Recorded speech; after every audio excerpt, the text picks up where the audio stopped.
the BBC's had a big hit with Bleak House, and we chose to do it between the two big Dickens we were doing, Bleak House and Little Dorrit, in the run-up to Christmas, because it was such a familiar title, I think, and that people have a real love for that book and that story and those characters. I don't think that many people have read the book, actually. I think they've come at it mainly through adaptation, and of course through the musical, which was the thing that was hanging over our head. Is they're going to, you know, are the audience going to be expecting everyone to sing?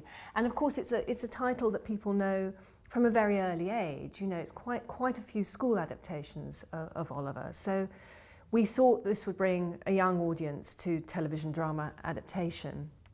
And indeed it did. It was a very, very young demographic, which was fantastic for us. It brought a very new audience in who were who immediately felt some sense of ownership of the title and of the characters. So that's why we chose Oliver.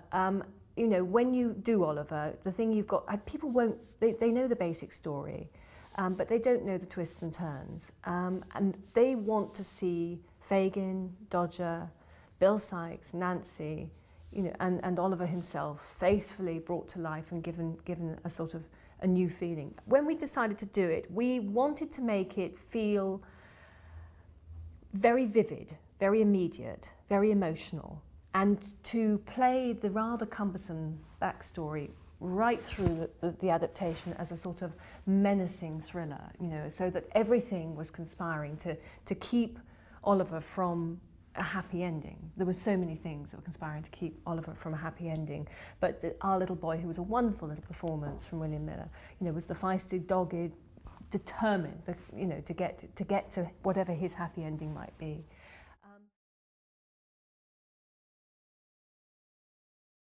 When we looked at, you know, how we were going to stage the most famous scene in Oliver Twist, Please Sir, I Want Some More, I think the first version Sarah wrote, she didn't have him saying that. She had him saying something else. And we said, no, we've really got to have that line in. It's too famous. It's too, we couldn't turn on and not have it there. But most adaptations, and I think the book definitely in the book, Oliver actually goes up to ask for more because he draws lots, and he draws the short straw, and he has to go up. In other words, he's sort of, it's the power of, you know, being the representative of the group.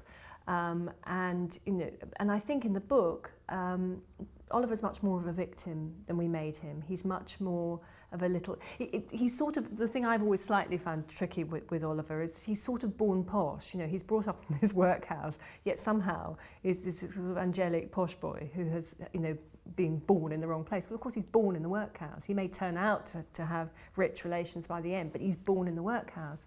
And, you know, he wouldn't survive most of what he goes through if he was just this little posh boy who sort of magically appeared.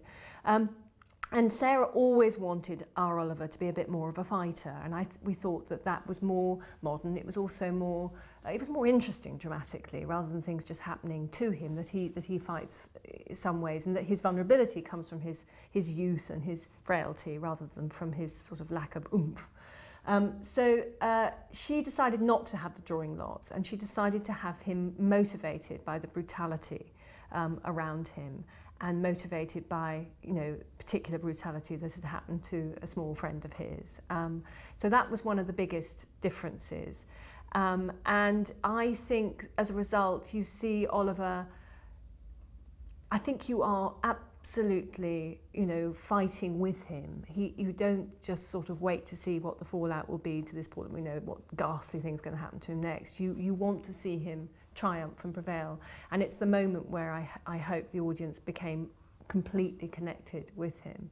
It was shot in Chatham. It was shot in at the Naval Dockyard in Chatham, which has got the most extraordinary, of course Dickens, you know, is very identified with Chatham, and it's got the most extraordinary collection of buildings in the old naval dockyards, and it was shot in one of those, and you know, it was a very pared down, quite bright room, which I think was unusual. You tend to think of it as all being dark and grimy, but it's actually quite spacious, and as such, it felt very chilly and very exposed and very, very bleak, really.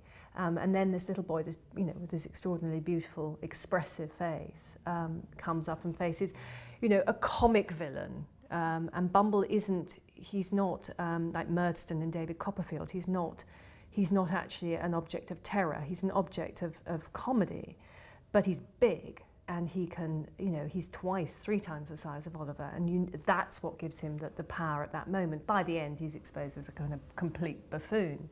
But at that point, you know, that coupled with Mrs. Corney, you know, who really is scary and evil and rather brilliantly acted by Sarah Lancashire, I think it's a great pivotal moment. And of course, it was on all the sort of posters and all the bits of literature we used to show it. But I think it's a starting point scene, actually, and I think thereafter you go on that journey on Oliver's side.